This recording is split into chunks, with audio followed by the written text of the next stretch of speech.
Hank Goldberg back here on the Rich Eisen Show. How are you, Hank? You know, Rich, I still can't watch the scene where Vito Corleone is playing with his grandson and he keels over. With the orange rind in his mouth? Can't watch that, huh? That's, one quick thing on Al Davis. Yes. He once asked me who Darth Vader was. Are you serious? Yeah. Did he think it was like some fast recruit from Death Star no University? Idea. He said they kept saying, I'm like Darth Vader. It's unbelievable, Hank, these worlds that we live in. All right, so we've got a derby tomorrow. Yes, we do. Give me your thoughts. What do you think about it, sir?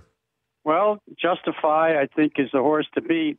I have a horse that might beat him because I thought the two best horses were out on the West Coast this year. And Bolt d'Oro, who I think is a nice price at 8-1, I'm going to use those two horses 1-2 in either order. But I've got a long shot. I know you guys like that. We do. Hofburg, trained by Bill Mott, ran second in the Florida Derby.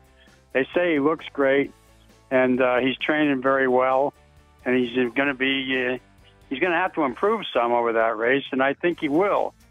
But Justify is ridden by Mike Smith, and Bolt d'Oro has a new rider, Victor Espinosa, who will get him out of the gate well and get him in good position.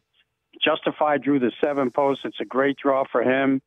And Bolt d'Oro out of the 11 hole will be right there with him. I don't like Magnum Moon, the other undefeated horse, through post 16, who has speed on either side of him, and he could get into trouble early.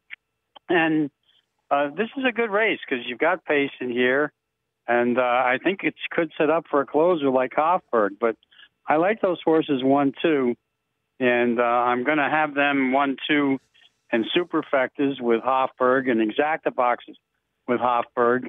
I'm going to throw in Good Magic as a possibility to finish underneath in an exacta, but my key horse for the superfecta to run fourth would be Combatant.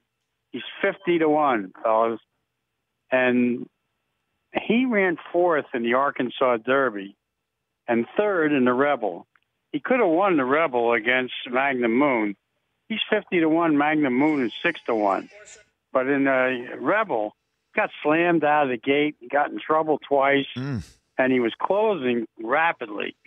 And he's going to have a clean trip from the 20 post, and he could finish, underneath there and hit the board. So okay, I would use him underneath in my supers. All right, so now let's put it to a more fine. Do you catch all that, Chris Brockman? Yeah, I got it. Okay, so let's put more of a fine point on this. How confident are you here, Hank? I mean, because it's very. Oh, okay, I like that. I really like that. Well, I really give Bolt d'Oro a chance to win this race. I think that when he ran against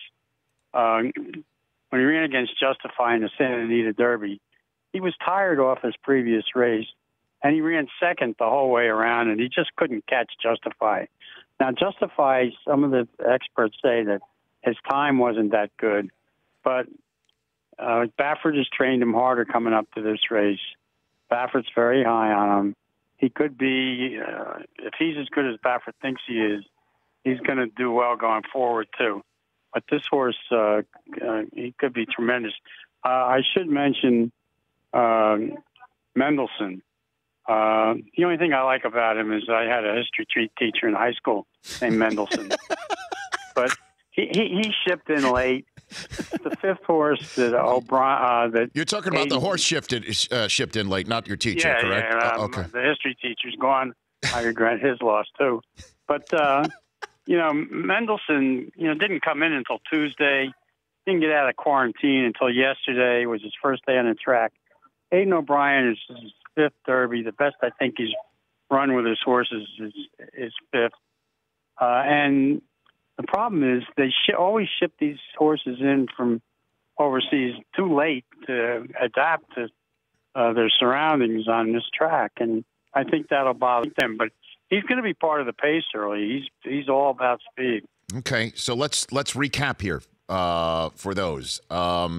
You believe Justify is going to win, and how should people box Justify? How are you going to box? How do you suggest I'm going to box Justify and Bolt Oro with Hofberg and Good Magic, and I think Hofberg is my best exacta box, and I'm going to play superfectas with Justify and Hofberg on top, and the numbers are 7-11 like the store, and number 9 Hofberg underneath with I'm going to use that 20 horse at 50-1 underneath in a super, and I think I might throw Good Magic in there too. Good Magic is horse 6. Okay, horse, so yes. recap it, Brockman over there. So it's the 7-11 horse, the Justify and Bolt Oro, 3-1 and 8-1 as we're speaking right now, with Hofberg at 20-1 underneath. Right, the 9 and the 6 horse. The 9 and the 6. So a 7-11-9, a 7-11-6 wouldn't be bad. And then for a superfecta,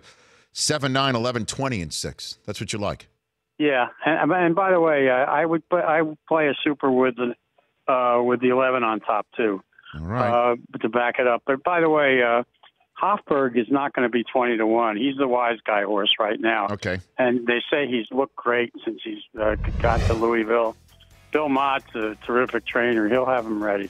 Okay, Hank, if you had one exacta box you want to leave with our listeners, saying that somebody who's got a little bit of scratch that they just want to throw on this Derby, what do you have for me? I would play Justify. I would play a 3-horse box. Okay. Justify, Bolt Oro, and Hofberg. 7, 11, and 9. Let's do it. Okay. All right, Hank. Hank, you're the man. Thanks, buddy. Take care of yourself, Hank. We'll chat before the Preakness, hopefully, okay? Oh, yeah, for sure. All the best to you guys. You bet. That's Hank Goldberg, the Hammer, at Hammering Hank G. The Rich Eisen Show, weekdays at noon Eastern on Audience.